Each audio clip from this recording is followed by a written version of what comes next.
हरिओम. भगवद्गीतेच्या साप्ताहिक अभ्यास वर्गात सगळ्यांचं स्वागत. 5व्या अध्यायाच्या 12व्या श्लोकापर्यंत आपण आलोय. 12व्या श्लोकाचा अजून थोडासा आपल्याला बघायचं आहे, ज्ञानेश्वरी आणि थोडंसं विवेचन. नेहमीप्रमाणे आधी प्रार्थना म्हणूयात आणि मग सुरुवात करू. नारायणं नमस्कृत्य नरं चैव नरोत्तमं देवीं सरस्वतीं व्यासं ततो जयमुदीरयेत्। वसुदेवसुतं देवं कंसचाणूरमर्दनं देवकी परमानन्दं कृष्णं वन्दे जगद्गुरुं। मूकं करोति वाचालं पङ्गुं लङ्घयते गिरिं यत्कृपातमहं वन्दे परमानन्दमाधवं। हरिः ओम्। हरिओम. 12वा श्लोक म्हण अश्विनी. युक्तः कर्मफलं त्यक्त्वा शान्तिमाप्नोति नैष्ठिकीम् अयुक्तः कामकारेण फले सक्तो निबध्यते। युक्त तो फळ सोडूनी शांती निश्चळ पावतो, अयुक्त स्वैरवृत्तीने फळी आसक्त बांधिला. नैष्ठिकी शांती इथपर्यंत आपण आलो होतो. नैष्ठिकी शांतीचे 4 टप्पे आपल्याला सांगितले होते. पहिलं चित्तशुद्धी, त्याच्यानंतर मग दुसरा टप्पा होता तो त्याच्यामध्ये ज्ञानाची स्थिरता. तिसरा टप्पा होता कर्मसन्यास. ज्ञान स्थिर झाल्यानंतर कर्ताभाव आपोआप जायला लागतो, त्यामुळे कर्मसन्यास होतो. आणि चौथ्या टप्प्यात ज्ञाननिष्ठा होते. आणि ज्ञान आणि शांती म्हणजे एकच, त्यामुळे ज्ञानामध्ये निष्ठा ठेवल्यामुळे मिळणारी जी शांती, शाश्वत शांती, तिला आपण नैष्ठिकी शांती असं त्याचं वर्णन बघितलं होतं. तर आता ही नैष्ठिकी शांतीचं एक उदाहरण म्हणून विवेकानंदांच्या जीवनातला एक प्रसंग सांगते. स्वामी विवेकानंद एकदा रेल्वेने एकटेच प्रवास करीत होते आणि डब्यामध्ये कोणी इंग्रज 2 व्यक्ती बसलेल्या होत्या. तर इंग्रजीमधून ते स्वामीजींच्या एकंदर सगळा वेशभूषा, त्याची खूप अशी चेष्टा आणि कुचाळक्या करत होते. पण स्वामीजींच्या चेहऱ्यावर काहीच हावभाव नव्हते, ते काही त्याला प्रतिक्रिया देत नव्हते. त्यामुळे त्यांना वाटलं की बहुतेक हे निरक्षर आहेत, त्यांना काही इंग्लिश कळत नाहीये आणि निरक्षर भिकारीच आहेत असं वाटून ते तर फारच सुटले होते, त्यांची निंदा नालस्ती करत. त्याच्यानंतर एका स्टेशनवरती तो गार्ड डब्यामध्ये शिरला आणि मग स्वामीजींनी त्या गार्डशी अस्खलित इंग्रजीमध्ये बोलून काही त्यांना माहिती हवी होती ती मिळवली. आणि ते ऐकल्यानंतर ते इंग्रज चपापले की अरे बापरे, ह्याला कळतंय की म्हणजे इंग्लिश. म्हणून मग ते नंतर त्यांनी क्षमा मागतात की सॉरी, आमचं चुकलं, पण तुम्ही काहीच प्रतिक्रिया कशी काय दिली नाही, तुम्हाला राग नाही का आला आमचा, आम्ही असं तुम्हाला तुमचा अपमान करत होतो तर. म्हणले मी ते काय माझ्या मनाला लावून घेतलं नाही, तुम्ही बोलत होतात, माझ्या कानावर शब्द पडत होते, मी काय ते स्वतःला अप्लाय केले नाही. तर हे जे आहे, ही त्यांची जी शांती होती की जी बाहेरच्या यांनी ढळली नाही, ती त्यांची ज्ञानामध्ये निष्ठा असल्यामुळे ते तितके शांत राहू शकले, कुठलीही प्रतिक्रिया न देता. आपल्याला जर आपण मी कोण आहे याचं स्वतःलाच जर अज्ञान असेल, तर लोक जे आपल्याला समजतात त्याच्याविषयी आपण जास्त कॉन्शियस होतो आणि त्याला प्रतिक्रिया देतो. त्याला काही का वाटते ना, मी काय आहे हे मला माहितीये ना, मी त्याच्यावर प्रतिक्रिया देण्याची काय गरज आहे. आणि ही गोष्ट मुद्दाम सांगितली की आपल्याला फार गरजेची आहे. आपण लहान सहान रिमार्क्सनी खूप विचलित होतो. अमक्या तिमक्यानी मी माझ्याबद्दल असं म्हणलं तसं म्हणलं आणि त्याच्यावर आपण खूप नको तेवढा विचार करतो, काही गरज नसते. एवढा त्यांनी आपल्याला खरं तर आयुष्यात फरक पण पडत असतो, पण आपल्याला आपल्या आत्मसन्मानाला कुठेतरी उगाच आपण ठेस बीस पोहोचून घेतो.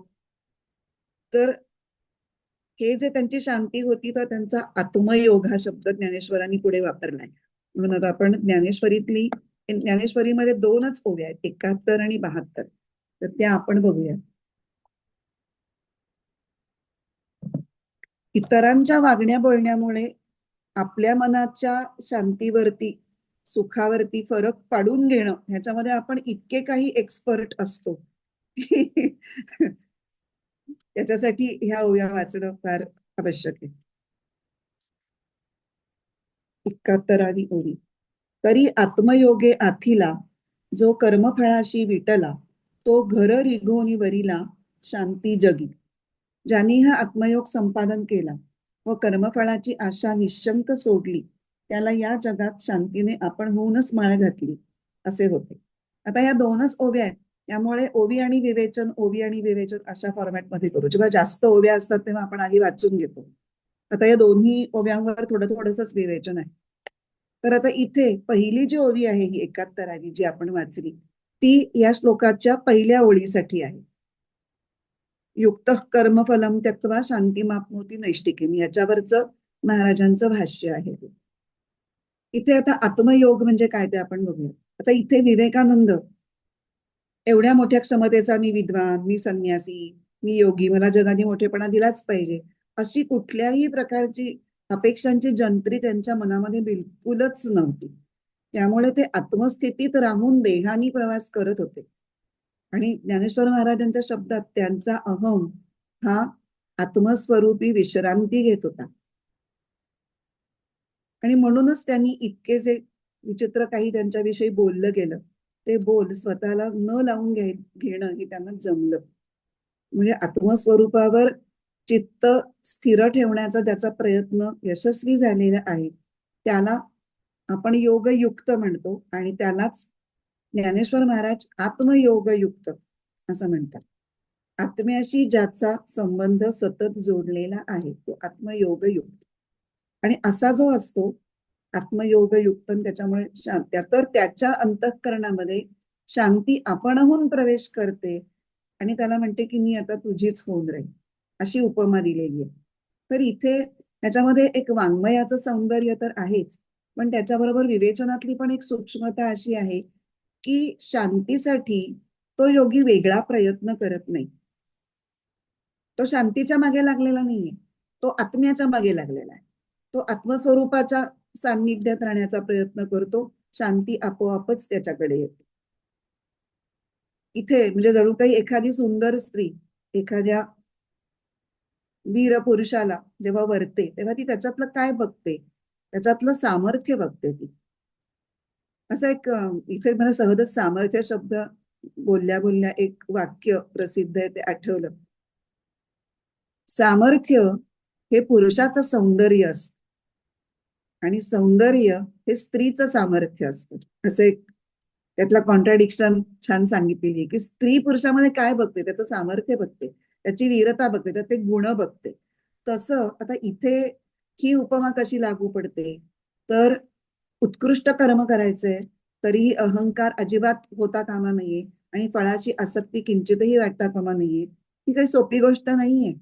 त्याच्याकरता मनाचा अत्यंत खंबीरपणा आणि एक प्रकारचं धैर्य आणि शौर्यच त्या व्यक्तीला दाखवायला लागतं.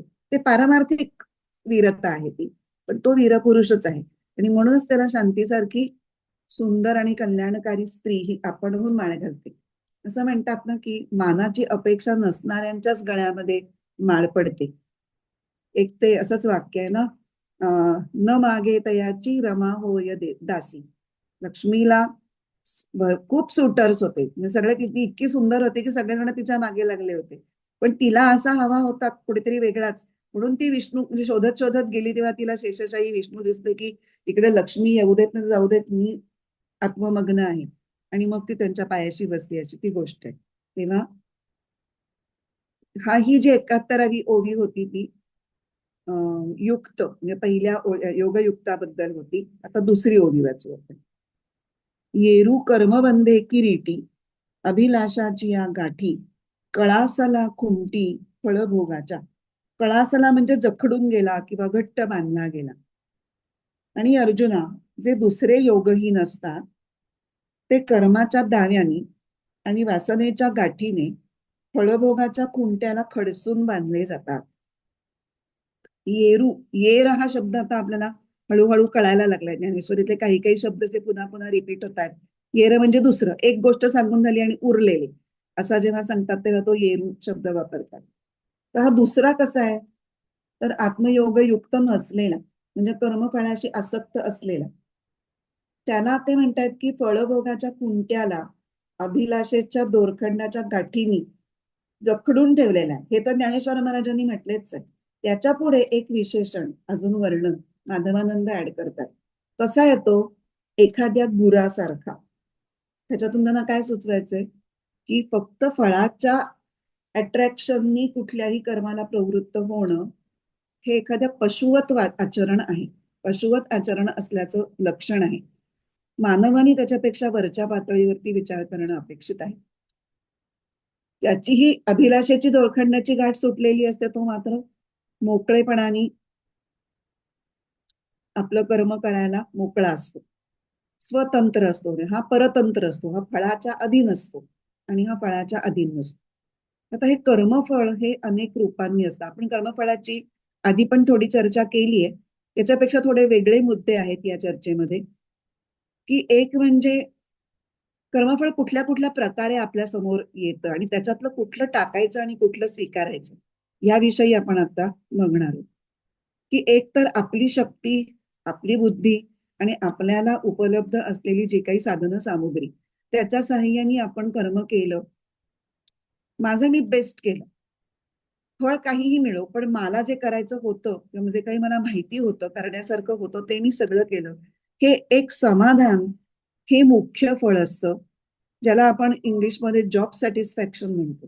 की बाकी सगळ्या गोष्टी मिळाल्या, पण तुम्ही काय करताय ते तुमचं तुम्हालाच आवडलं नाही किंवा त्याच्यात तुमचं मन रमलं नाही, तर यू आर अनहॅपी. म्हणजे पैसा मिळू देत, अगदी प्रसिद्धी सुद्धा मिळू देत, पण जर जॉब सॅटिस्फॅक्शन मिळालं नाही तर तुम्ही फार काळ ते करू शकत नाही का.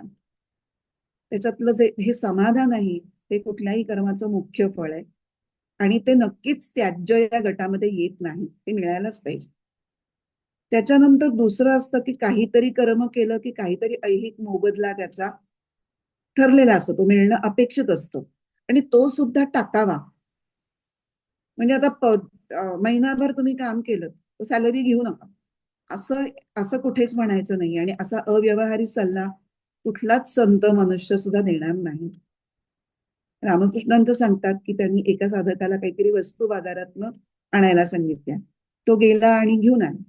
मग त्यांनी त्याला विचारलं, काय रे, भाव वगैरे केलास का? म्हणलं नाही, मी आपलं मिळेल त्या किमतीला घेऊन आलो. अरे, असं काही असं करतात का? जाऊन जरा घासाघीस करायची, थोडी सूट मिळवायची, मिळत असेल तर ती घ्यायची. असं काय देईवाणी आणि घेई प्राणी. आता हे कोण बोलतंय? पूर्ण संन्यस्त वृत्तीचे श्री रामकृष्ण. पण व्यवहाराच्या काही गोष्टी असतात त्या न पाळणं म्हणजे नेबळटपणा किंवा भोळसटपणा किंवा असं हे अपेक्षित नाहीये. व्यवहारात तुम्ही चाणाक्ष असणं गरजेचंच आहे. कोणी म्हणतात की कर्मातून काय जे प्राप्त व्हायचं त्या पैशांचा विचारच करू नका. आता जर व्यापारी माणसांनी जर असे विचार करायला सुरुवात केली तर त्याचा व्यापार बंद पडेल. त्याची व्यापारी पेढीला कुलूप टाळं लावून घरी बसायची पाळी येईल. त्यामुळे असं करून चालणार नाही. कर्माचा मोबदला हा नीट ठरवून घेतला पाहिजे, नाहीतर त्याचा कोणीतरी गैरफायदा आपला घेतला जाणार नाही याची काळजी ही घेतलीच पाहिजे. पण रामदास स्वामींनीच म्हटलेलं आहे, प्रपंच करावा नेटका. नेटकामध्ये हे सगळं आलं. व्यवहारात व्यवहारासारखं वागायचं तारतम्याने. कॉमन सेन्स कधीही सोडायचं नाहीये. आम्ही परमार्थ करतो ह्याचा अर्थ आम्हाला कॉमन सेन्स सोडायला अलाउड नाहीये. तो दोन्हीकडे तितकाच आवश्यक आहे. आणि प्रपंची पाहिजे सुवर्ण ही गोष्टही तितकीच खरी आहे. मग ज्या फळाची केवळ उपेक्षाच नाही तर त्याग करा असं गीता वारंवार सांगते, त्यांनी आपण काय समजायचं, हा आता इथे प्रश्न आपल्याला त्याचं उत्तर बघायचं. की आर्थिक प्राप्ती झाली एखादं कर्म केल्यानंतर, तर त्या आर्थिक प्राप्तीतून त्या पैशातून मी काय काय करेन, काय काय घेईन, त्याचा मी कसा उपभोग घेईन, ह्याच्या मी ज्या मनातल्या मनात कल्पना करत राहतो, ती जी उपभोगाची वासना माझी वाढत जाते, उपभोग वृत्ती मी वाढवत नेतो.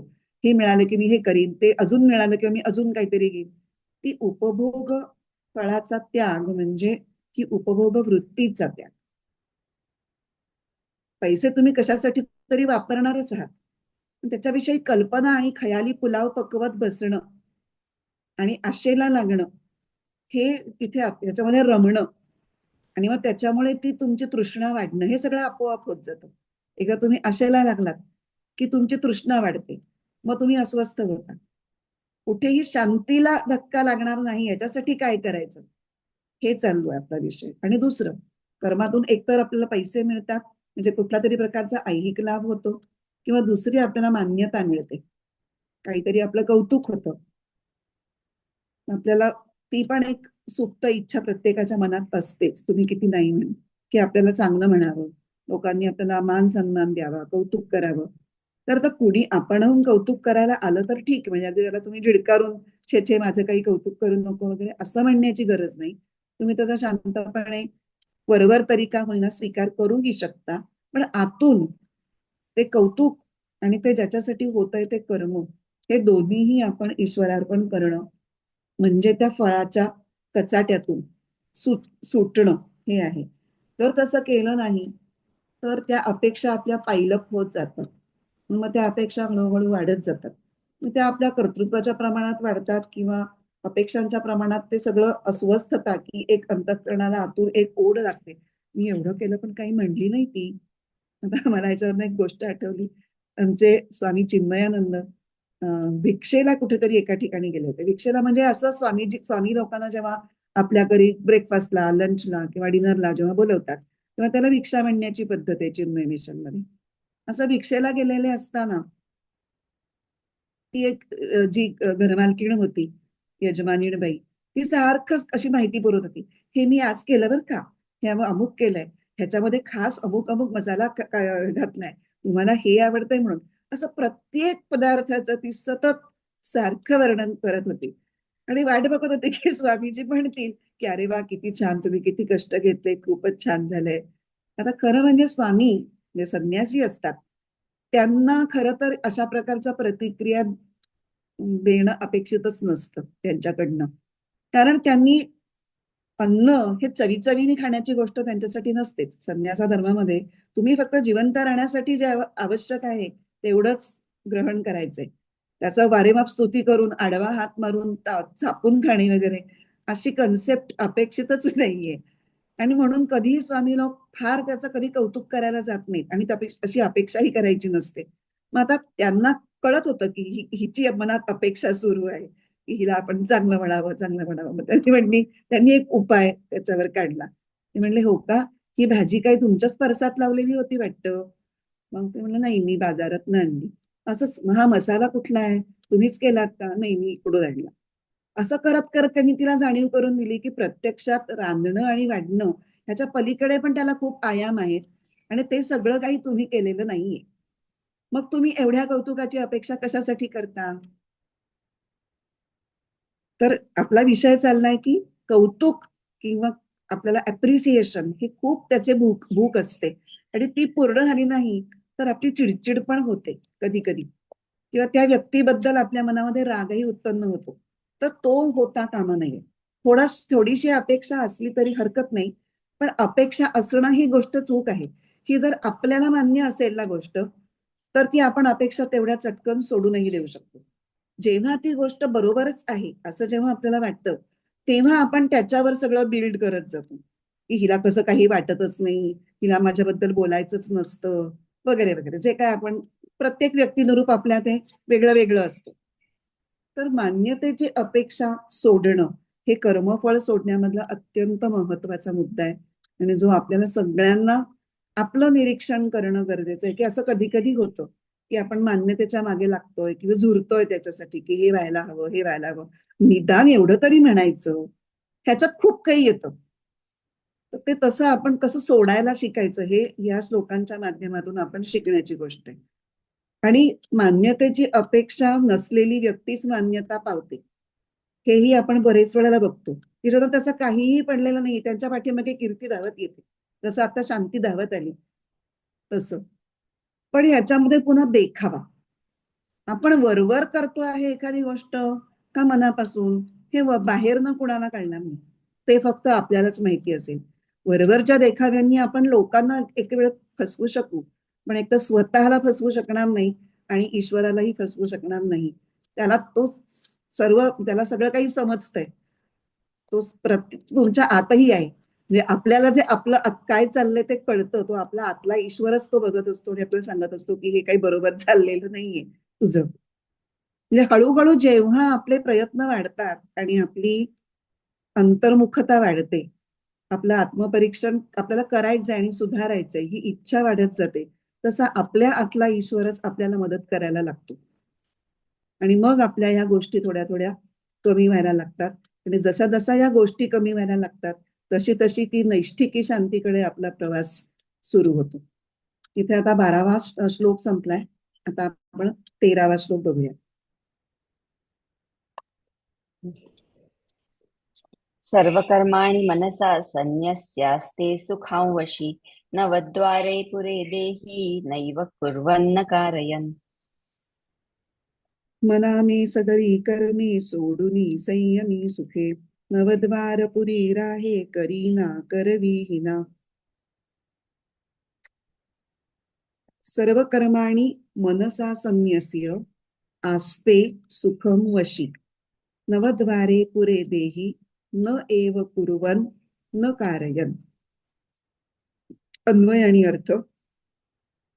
वशी देही, ज्याने अंतःकरण ताब्यात ठेवलं आहे असा देहधारी, सर्व कर्माणी मनसा संन्यस्य, सर्व कर्मांचा मनाने संन्यास करून नवद्वारे पुरे, नवद्वारयुक्त नगरीमध्ये न कुर्वंत न कारयन, काही न करता किंवा काहीही न करवता सुखम असते, सुखानी आनंदात राहतो. फक्त मराठी अर्थ परत एकदा बघूया. ज्यांनी आपलं अंतःकरण ताब्यात ठेवलेलं आहे असा देह धारण करणारा पुरुष सगळ्या कर्मांचा मनानी संन्यास करून 9 दारं असलेल्या नगरीमध्ये काहीही न करता किंवा काहीही न करवता सुखात राहतो. आता या श्लोकामध्ये अत्यंत सूक्ष्म अशी ज्ञानस्थिती सांगितलेली आहे. आणि म्हणून रामसुखदास तर म्हणतात की आता हा आपला कर्मयोगाचा प्रकरण सुरू आहे अजूनही, पण रामसुखदास तर म्हणतात की या श्लोकामध्ये ज्ञानयोगाचंच वर्णन केलेलं आहे. आता आपण बघतोय की कर्मयोगातून पुढे पुढे जात जात आता ज्ञानयोगापर्यंत ज्ञानाच्या प्रांतात प्रवेश करणारा हा योगी आहे.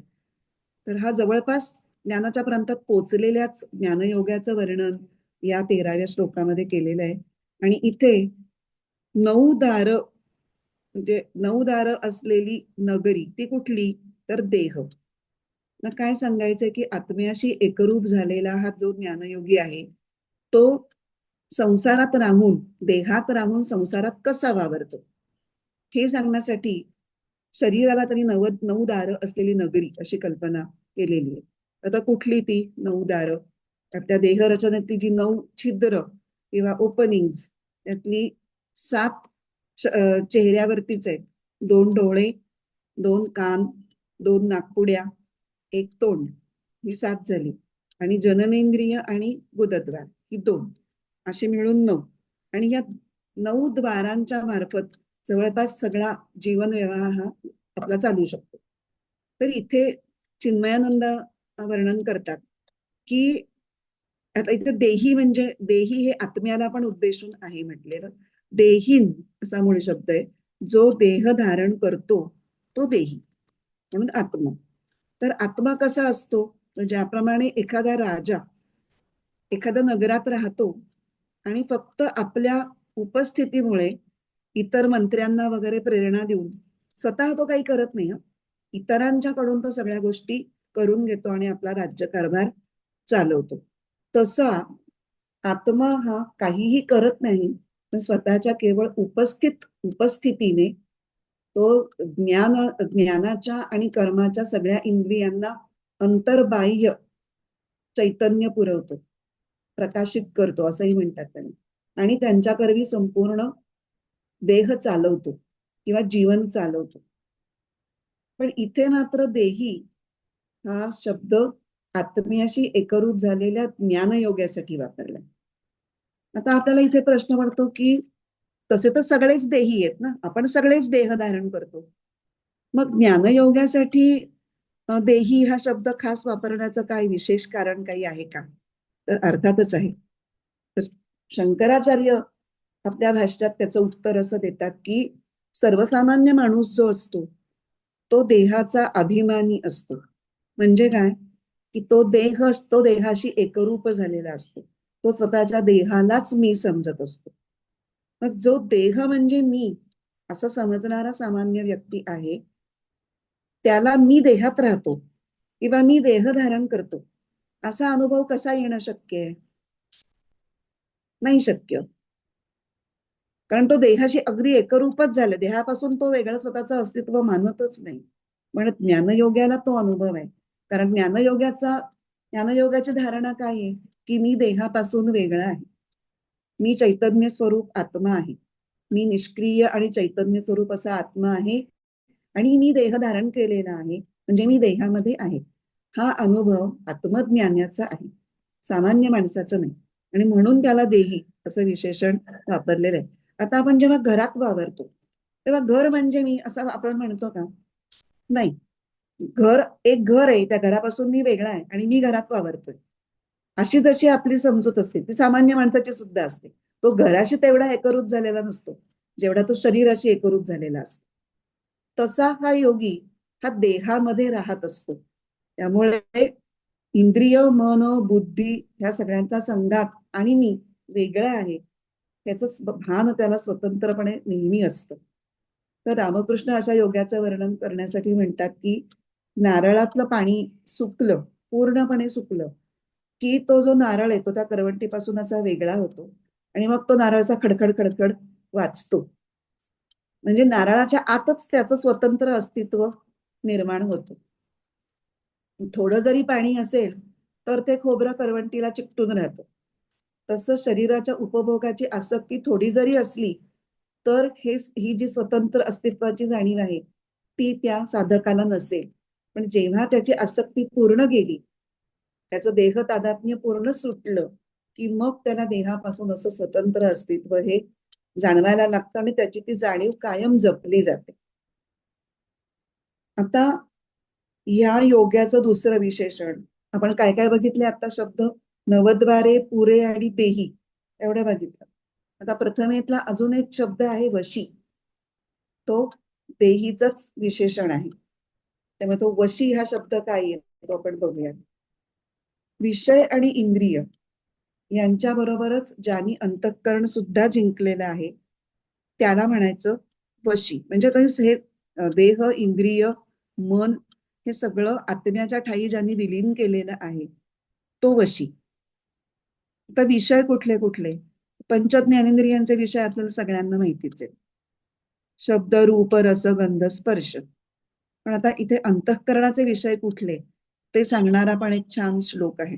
आता अंतःकरण म्हटलं की अंतःकरण चतुष्टय, तर ते चारही भाग त्याच्यामध्ये समाविष्ट आहेत हे लक्षात घ्यायचं. मन, बुद्धी, चित्त आणि अहंकार. आता यांचे विषय काय आहेत ते बघूया. मनोबुद्धिरहंकारश्चित्तम करणमंतरम संशयो निश्चयो गर्वः स्मरणम विषया इमे. पहिल्या वळीमध्ये सगळं अंतःकरण चतुष्टयाचं मन, बुद्धी, अहंकार आणि चित्त या क्रमाने दिलंय. आणि त्याच श्लोकाच्या दुसऱ्या वळीमध्ये संशय, निश्चय, गर्व आणि स्मरण हे रिस्पेक्टिव्हली लावून घ्यायचे. जेव्हा असं रिस्पेक्टिव्हली लावून घ्यायचं असतं तेव्हा त्याला वाङ्मयामध्ये यथासंख्य अलंकार म्हणतात. पहिला शब्द, दुसऱ्या शब्दाशी दुसरा शब्द. मग मनाचा विषय काय आहे? संशय. म्हणजे काय? विचलित अवस्था, संशयाने विचलित अवस्था असते. हे करू का ते करू? मन नेहमी द्वंद्वात्मक असतं. एकदा हे वाटतं, एकदा हे वाटतं, एकदा हे वाटतं, एकदा असं वाटतं, एकदा तसं वाटतं. आणि मग हे सगळे विकल्प म्हणजे ऑप्शन्स ते बुद्धीसमोर ठेवतं. आणि मग बुद्धीचा विषय असतो निश्चय, म्हणजे तिचं कार्य. थोडक्यामध्ये बुद्धी त्या ऑप्शन्स मधून एक निर्णय घेते की नाही हेच हेच करायचं. मग ते आता मी करणार असा गर्व, अहंकार धरतो की हे आता मी करणार आहे. आणि मग ते होईपर्यंत म्हणजे निश्चय झाला, अहंकाराने त्याच्याशी कनेक्शन साधलं की आता हे मला करायचं आहे, ते होईपर्यंत चित्तात धरून ठेवण्याचं काम जे करतं ते चित्त. म्हणून चित्ताचा विषय आहे स्मरण. मनाचा संशय, बुद्धीचा निश्चय, अहंकाराचा विषय गर्व आणि चित्ताचा विषय स्मरण. तर पंच ज्ञानेंद्रिय हे बाह्य उपकरण आहेत आणि अंतःकरण चतुष्टय हे आतलं उपकरण आहे. आणि इथं जे म्हणलंय सर्व कर्म आणि मनसा संन्यास्य, तर या पदांनी सुचवलेला जो कर्मसन्यास आहे तो जर करायचा असेल सक्सेसफुली तर अंतःकरण सुद्धा जिंकावं लागेल. वशी या शब्दाने अजून एक गोष्ट सांगितली, भोक्तृत्व रहितता सांगितलेली आहे. कशी काय? कारण जेव्हा भोक्तृत्व जोरात असतं, त्याचं सामर्थ्य किंवा प्राबल्य आपल्या मनामध्ये जेव्हा जास्त असतं, भोक्तृत्वाचं उपभोगाची वृत्ती किंवा भावना ही बळावलेली असते, तेव्हा आपण विषयांच्या, इंद्रियांच्या, मनाच्या आहारी जायची परिस्थिती निर्माण होते. म्हणजे तेव्हा आपला कंट्रोल राहत नाही. मला ही गोष्ट हवीच आहे. इतकी अस्वस्थ आपण इतके पछाडलेले असतो त्यांनी, की कुणी आपल्याला हिताचा सल्ला द्यायला आला तरी तो आपण पार धुडकावून, नाही नाही, मला मला आत्ता हे हवंय असं म्हणून ते आपण करून मोकळं होतो. तेव्हा आपला आपल्यावर ताबा नसतो. पण जेव्हा आपण भोक्तृत्व रहित असतो तेव्हा आपल्यावर ताबा असतो. म्हणून वशी यांनी भोक्तृत्व रहितता सुचवलेली आहे. आणि मग हा वशी काय असतो? वशी सुखम असते. तो त्याचं अंतःकरण ताब्यात असल्यामुळे तो अत्यंत सुखात असतो. कारण त्याचं अंतःकरण ताब्यात आहे. आणि मग त्यांनी काय काय केलं, त्यांनी कशा कशावर ताबा आणलाय, तर मनामध्ये कर्तृत्वाचा भाव उठू नये किंवा उपभोग वृत्ती उठू नयेत अशी त्यांनी शिकवण किंवा ट्रेनिंग दिलेलं आहे मनाला. नंतर आत्मज्ञानाला योग्य अशी त्याची मनाची ठेवण त्यांनी घडवलेली आहे प्रयत्नपूर्वक.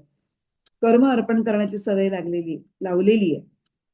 असं केल्यामुळे एकूणच आपोआप ज्या अशांत करणाऱ्या गोष्टी असतात त्या गोष्टींच्या वृत्ती अशा मनामध्ये उठत नाहीत. आणि त्यामुळे मग वशी म्हणजे ज्याचं अंतःकरण ताब्यात आहे असा मनुष्य साधक हा सुखाने ज्ञानमय शांतीत राहतो. म्हणून म्हटलंय वशी सुखम असते. तर इथे जो सुखम शब्द वापरलेला आहे तो आत्मस्थितीमध्ये चित्त राहण्यामुळे होणारं सुख या अर्थाने. सुख बरीच असतात पण इथे आत्मसुख अपेक्षित आहे. आणि म्हणून या सुखाची व्याख्या करताना ज्ञानदेवांनी काय म्हटलंय, 13व्या अध्यायातली ओवी आहे, किंबहुना सोये जीव आत्मयाची लाहे तेथ जे होये तया नाम सुख. म्हणजे जीव जेव्हा आत्म्यामध्ये स्थित झालेला आहे तेव्हा जे होतं, तेव्हा जी भावना किंवा फिलिंग्स असतात त्याला सुख म्हटलेलं आहे. किंवा त्याच सुखाचं स्वरूप 18व्या अध्यायात त्या एका ओवीत ते सांगतात, तया सुखाची ऐसी जाती जे आपणची धरी शांती. आता आपण जे बघितलं, शांती स्वतःहून माळ घालते, युक्त कर्मफलम त्यक्त्वा शांती मापनोती नैष्टिकी. हेच त्यांनी 18व्या अध्यायात पुन्हा एकदा वेगळ्या प्रकारे सांगितलेले. गीतेमध्ये काही काही विषय हे पुन्हा पुन्हा रिपीट होतात. जसा कर्मयोगामध्ये आपण कित्येक फळ सोडणं किंवा इंद्रिय संयम हे पुन्हा पुन्हा वेगवेगळ्या शब्दामध्ये रिपीट होत राहत. माझी एक आत्ते बहीण आहे प्रज्ञा कुलकर्णी म्हणून, तर तिचा पण वेदांचा अभ्यास आहे आणि PhD आहे ती. तर तिने आता तिच्या युट्यूब चॅनेलवर असं छोटे छोटे भाग द्यायला सुरुवात केली. गीतेमधले गीता सुगीता कर्तव्या या नावाने असेच गीतेमधले जे विषय आहेत त्याच्यावर एक 8-10 मिनिटाचं तिचं फक्त छोटं छोटं आहे. तर मी एखादा पाठवीन, तुम्हाला आवडला तर तुम्ही बघू शकता. सध्या ती या महिन्यात प्रत्येक महिन्यात 4 भाग करायचे असं तिने ठरवलंय. आधीचे सगळे भाग मी माझे ऐकून झाले नाहीये, पण कर्तव्य ह्याच्यावर तिने 4 भाग काढले. आता सध्या त्रिगुण या विषयावर तिची आता आजचा 4था भाग होता. आता सत्वगुण सांगून झाला, रजोगुण तमोगुण अजून सांगायचे, ते पुढच्या महिन्यात 4 भाग असतील. मी त्यातला एखादा फॉरवर्ड करीन, आवडलं तर बघा. आणि फार वेळ जाणार नाही, थोडक्यात थोडक्यात सांगितलंय पण छान सांगितलं. तर इथे आपण हे आता काय काय बघितलं, नवद्वारे पुरे देही हेच आपले दुसऱ्या ओळीतले 3 शब्द समजून घेतले आपण. आणि वशी सुखम असते ही पहिल्या ओळीतली शेवटचा चरण आपला झालाय.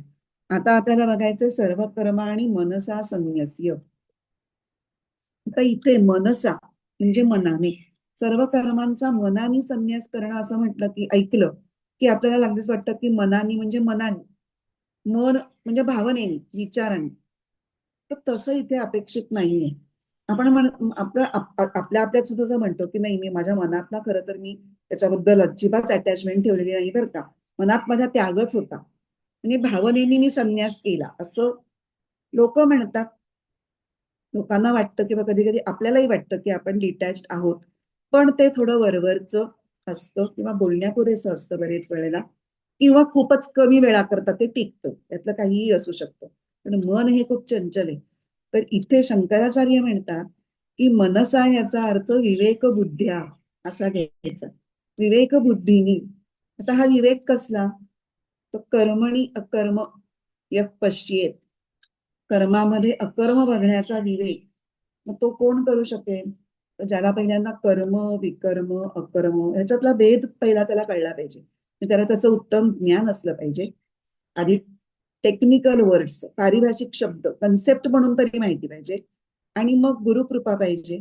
आणि ध्यान साधनेनी सराव करत करत त्याला त्याच्या मनात पक्का बोध निर्माण व्हायला पाहिजे की हो, आत्मा हा कायम निष्क्रियच आहे आणि सगळी कर्म ही होत आहेत ही फक्त इंद्रियांच्या द्वारा होत आहेत. आत्मा कुठेही नाहीये या कर्मामध्ये. त्याच्याच बुद्धीमध्ये कर्म आणि अकर्म पाहण्याचा विवेक हा दृढ होऊ शकतो. आणि असा ज्याचा कर्म आणि अकर्म पाहण्याचा विवेक दृढ झालेला आहे तोच मनाने सर्व कर्मांचा त्याग करू शकतो.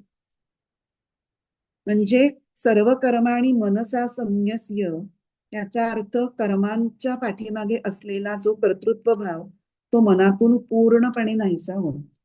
आता आत्मज्ञानी व्यक्तीचं तसं होऊ शकतं, पण आत्मज्ञानी व्यक्तीचं मी हे स्फुरण हे आत्मस्वरूप असतं. आणि आत्मा हा तत्वरूप असल्यामुळे तो ना कुठली इच्छा धरतो ना कुठली कर्म करतो. त्यामुळे कर्मामागचा कर्तृत्व भाव जाणं हा आत्मज्ञानाचा परिणाम आहे. म्हणून आत्मज्ञानी जाणतो की कर्म ही प्रकृतीकडूनच होत असतं. पण आता कर्मयोगी जेव्हा सुरुवातीच्या अवस्थेमध्ये असेल तेव्हा त्याला हे विचाराने धारणेनी स्वतःला सतत समजावावं लागेल की कर्तृत्व माझं नाही, फळाची आसक्ती मला धरायची नाही. आपण आता त्या फेजमध्ये आहोत. आता आपल्याला फक्त शब्दानी ज्ञान झालंय.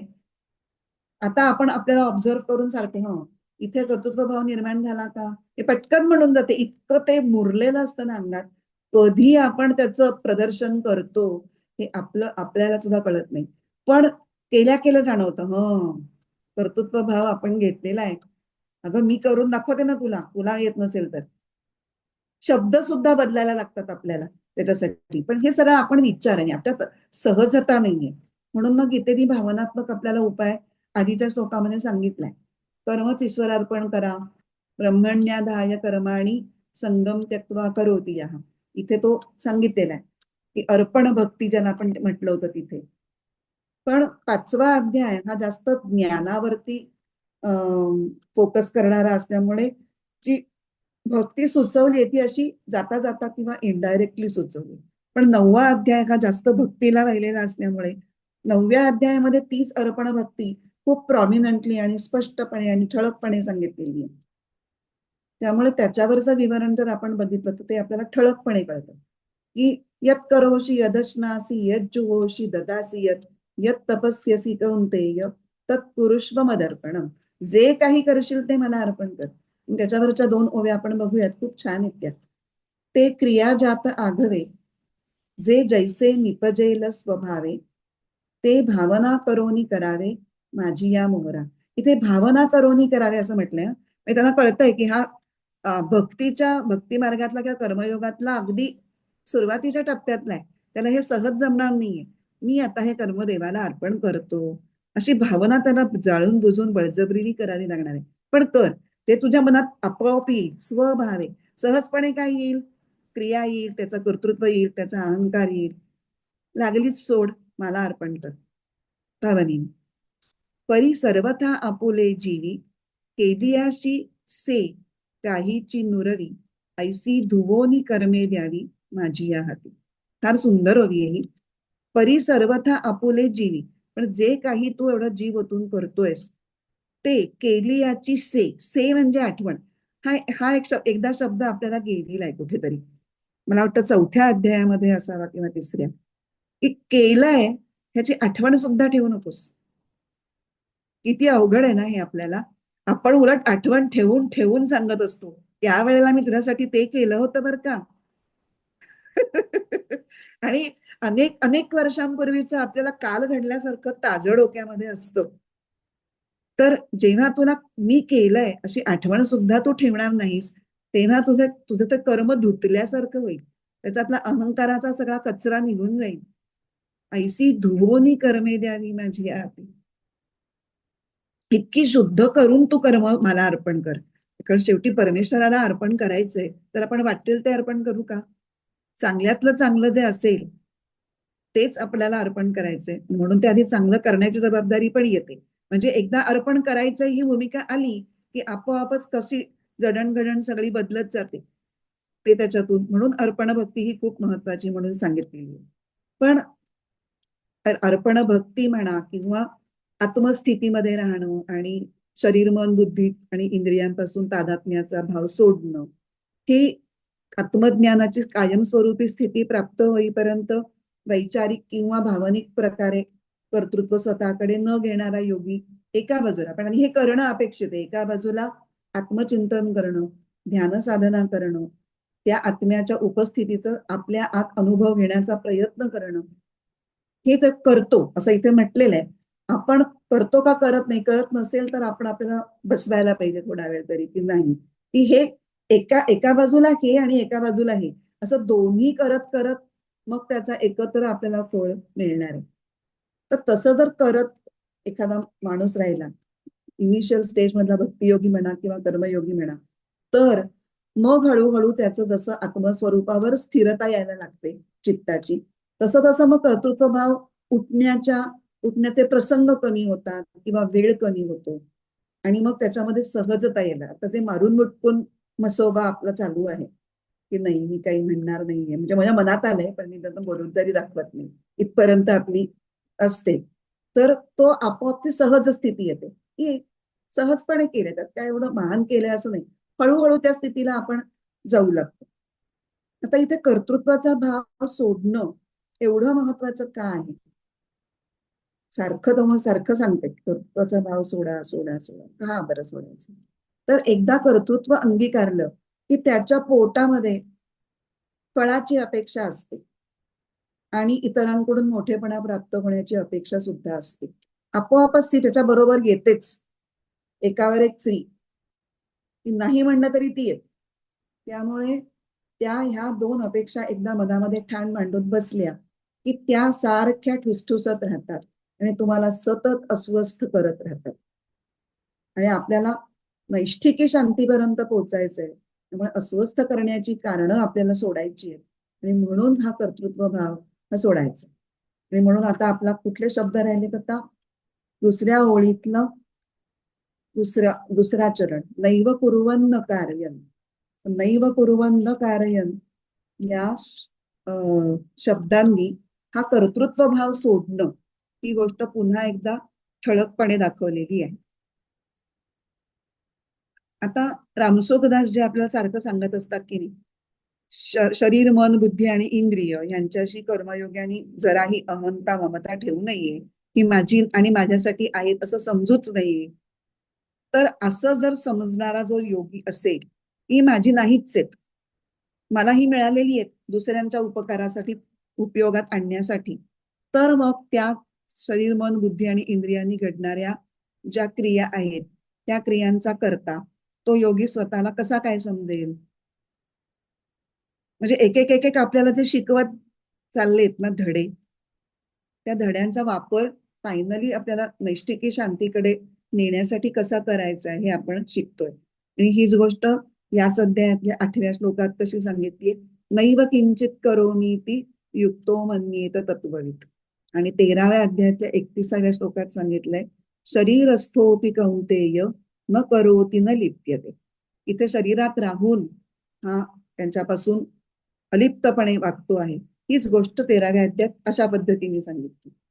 तर या ठिकाणी नैव कुर्वन् न कारयन् ऐकल्यानंतर काही लोक अशी शंका उपस्थित करतात की जीवात्मा स्वतः कोणतंही कर्म करणार नाही किंवा करत नाही, हे एक वेळ आपण मान्य करूया, पण तो प्रेरक होऊन कर्म करवून घेऊ शकत नाही का?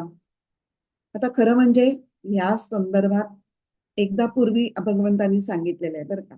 दुसऱ्या अध्यायातल्या 21व्या श्लोकात सांगितलंय, कथम स पुरुष पार्थ गंगातयती हंतिकम. की तो पुरुष, म्हणजे आता इथे पुरुष हा शब्द आत्म्यासाठी वापरलाय, तर तो कसा मारेल, तो कसा कोणाला मारेल किंवा मारवेल असं आहे. आणि जेव्हा आत्म्याचं वर्णन आपण दुसऱ्या अध्यायामध्ये बघितलं होतं तेव्हा आत्मा हा निष्क्रिय आहे, त्यामुळे तो काहीही करत नाही किंवा करवत नाही हे एकदा, पण तेव्हा थोडक्यात सांगितलं होतं. आणि आता इथे कर्मयोगाच्या ह्याच्यामध्ये जास्त इलॅबोरेटली सांगतायत. तर आत्म्याची निष्क्रियता किंवा अप्रेरकता असं ज्याला म्हणू, ती त्याच्यासाठी उपमा सूर्याची देतात, की सूर्याचा एकदा उदय झाला की सगळी संपूर्ण जगामध्ये प्रकाश पसरतो आणि त्या प्रकाशात लोक आपापली कामं करायला लागतात. पण ती लोक काहीही कामं करतील, काही चांगलं कामं करतील किंवा काही वाईट कामं करतील. मग चांगल्या कामांना सूर्य प्रेरणा देतोय आणि वाईट कर्मांना थोपवतोय, असं तो काही करतोय का? तसं तो काही करत नाही. त्याचप्रमाणे तो फक्त प्रकाशण्याचं काम करतो. त्याच्या ह्याच्यात जे काही होतंय चांगलं वाईट तो निर्विकार आहे, त्याच्यामध्ये तो काही ढवळाढवळ करत नाही. तसं चेतन तत्वाकडून प्रकृतीला सत्ता आणि शक्ती प्राप्त तर होते, पण कोणत्याही क्रियेसाठी प्रेरणा मात्र मिळत नाही. आणि हीच गोष्ट भगवंतांनी न कुर्वन् न कारयन् या शब्दांनी सांगितलेली आहे. स्वतः काही करतही नाही आणि कोणाकडून काही करवतही नाही. एक तर त्याला काही करण्यासाठी किंवा काही करवण्यासाठी इच्छाच नाही, कारण सगळी कर्म ही मुळाशी त्याच्या इच्छा असावी लागते. ती इच्छाच नाहीये, फळाची इच्छाच नाहीये. पण मग आपल्याला असं वाटेल की ज्ञानी जर कोणतीच इच्छा धरून कुठलंच कर्म करणार नसेल तर त्याचं जीवन अगदी नीरस होऊन जाईल. पण तसं दिसत नाही. आपण अनेक ज्ञानींना ओळखतो, आपण संतांची चरित्र वाचलेली आहेत, ती आपल्याला काही प्रमाणात माहिती आहे. संत किंवा काही ज्ञानी पुरुषांची जर चरित्र आपण बघितली, त्यांचं वागणं बोलणं जर आपण बघितलं, तर ते अत्यंत उत्साहाने आणि चैतन्याने रसरसलेले दिसतात आणि खूप मोठी मोठी कामं केलेली आहेत. रामदास स्वामी काय, समर्थ रामदास स्वामी, स्वामी विवेकानंद. आणि स्वामी विवेकानंद सुद्धा फार काळ जगले नाही बरं का, काहीतरी असे 40-45 वर्षांचंच त्यांचं मला वाटतं आयुष्य. किंवा शंकराचार्य फक्त 32 वर्षांच्या आयुष्यात केवढं काम केलं त्यांनी. ज्ञानेश्वर महाराज 21 वर्ष, एवढ्याशा वयात एवढं दैदिप्यमान काम त्यांनी कसं केलं असेल, म्हणजे केवढा प्रचंड आणि केवढा त्याचा परिणाम, की आज इतक्या इतक्या वर्षानंतर आपण पुन्हा ज्ञानेश्वरी वाचतोय, की आपल्याला प्रेरणा देतीये. तसंच काही संत नंतरचे जे आयुष्यातले बराच काळ एकाच ठिकाणी राहिले. रामकृष्ण परमहंस फक्त कलकत्त्यातच राहिले. नंतर रमण महर्षी त्या अरुणाचलम मध्येच राहिले, केरळामध्ये. स्वामी स्वरूपानंद त्यांचं जास्तीत जास्त वास्तव्य हे रत्नागिरीमध्येच झालं, पावस या ठिकाणी. पण त्या ठिकाणीच राहून, म्हणजे कसं विवेकानंद खूप फिरले, जगभर फिरले, किंवा स्वामी रामदास फिरले, शंकराचार्य फिरले, त्यांनी फिरून काम केलं. आणि हे फिरले नाहीत, एकेकाच ठिकाणी राहिले, तरी सुद्धा कार्यात काही उणीव नाहीये. कारण त्यांची प्रेरणा देण्याची जी काही आत्मशक्ती जी आहे ती इतकी प्रबळ आहे की ते एका ठिकाणी राहिले तरीही त्यांनी तेच कार्य तितक्याच प्रभावीपणे केलं. त्यामुळे गीता सांगते की ज्ञानी सत्पुरुष कार्य करत नाही, ते त्यांच्याद्वारा होतं. सहजता असते त्याच्यामध्ये. मग ते ज्या स्थितीत असतात त्याला अकर्तृत्व आत्मबोध, आता तोच आपला विभाग चाललेला आहे. 8व्या श्लोकापासून ते 15व्या श्लोकापर्यंत ज्ञानीचा अकर्तृत्व आत्मबोध, अलिप्तता आणि शांतीसुख ह्या विषयाच्या रिलेटेड हे सगळे श्लोक आहेत. मग ईश्वराशी चित्त तादात्म्य पावलेलं आहे, अशा स्थितीत त्यांच्याकडून सहजपणे कर्म होत राहत. आणि उदंड कर्तृत्व करून त्याचा स्वतःला ते लेशही लावून घेत नाहीत अंगाला, हे तर खूपच अवघड आहे. कारण जोपर्यंत व्यक्ती देवाशी पूर्णपणे एकरूप झालेली नसेल तोपर्यंत त्याला हे साधूच शकत नाही. आणि योगज्ञानी व्यक्तीचा देव म्हणजे कोण? आत्मस्वरूप. त्यामुळे योगज्ञानी व्यक्ती ही स्वतःच्या स्वार्थासाठी, उपभोगांसाठी किंवा कर्मप्रवृत्ती शांत करण्यासाठी, यातल्या कुठल्याच कारणासाठी ज्ञानी कर्म करत नाही. पडिले वळण इंद्रिया सकळा, हा बहुतेक तुकारामांच्या अभंगातली ही ओवी आहे, की इंद्रियांना वळणच पडलंय, ते त्या पद्धतीने काम करतातच. आपण ह्याच्यात पण रिलेटेड काही ओव्या मला वाटतं ज्ञानेश्वरीतल्या पूर्वी बघितलेल्या आहेत, की आपोआपच गोष्टी होतात. मुद्दामून विवेकाला पहारा द्यावाच लागत नाही. विवेक नाही तर सतत जागरूक ठेवून त्याला सगळ्यांना दटावायला लागतं, हे करू नका, ते करू नका, आत्ता करू नका, मग करू नका. तर विवेकाला काही कामच न होणं, कारण इंद्रिया सगळी व्यवस्थितच वागतायत ना, मग विवेकाला छडी घेऊन फिरायची गरज काय, असं होणं. म्हणजे भक्तीत देवाचं अनुसंधान सारखंच टिकतं. नामस्मरण वेगळं करावंच लागत नाही, नाम सतत तोंडात येतच. तुकाराम महाराजांचं सांगतात ना, की इतकं सतत की नाही घ्यायचं म्हणलं तरी माझी वाचा मला आवरतच नाही ते म्हणतात, येतच आहे ते ना. तर हे सगळं करत असताना जीवन व्यवहारातली कर्म सुद्धा, म्हणजे असं नाही की फक्त उपासना कर्म, जीवन व्यवहारातली कर्म सुद्धा त्यांची करत असताना त्यांचा हे आत्मज्ञान त्याच्या आडी येत नाही, की ज्ञान आत्म्याशी जोडलेलं राहण्यामध्ये त्यांचे जीवन व्यवहार येत नाही.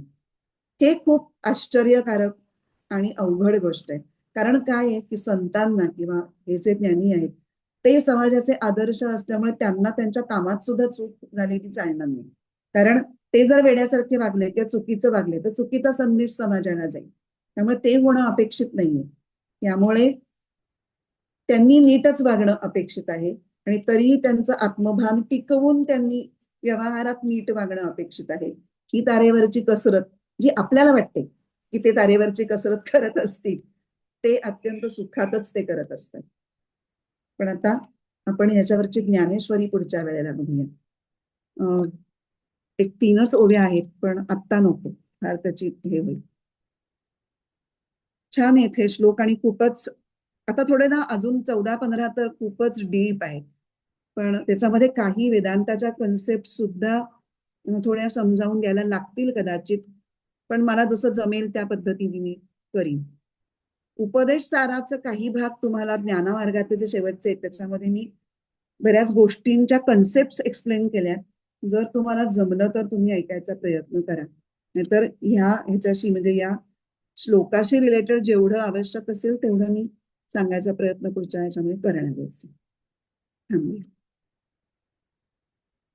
ओम पूर्णमद पूर्णमिदम पूर्णात् पूर्णमुदच्यते पूर्णस्य पूर्णमादाय पूर्णमेवावशिष्यते. ओम शांती शांती शांती. हरिः ओम. श्री गुरुभ्यो नमः. हरिः ओम.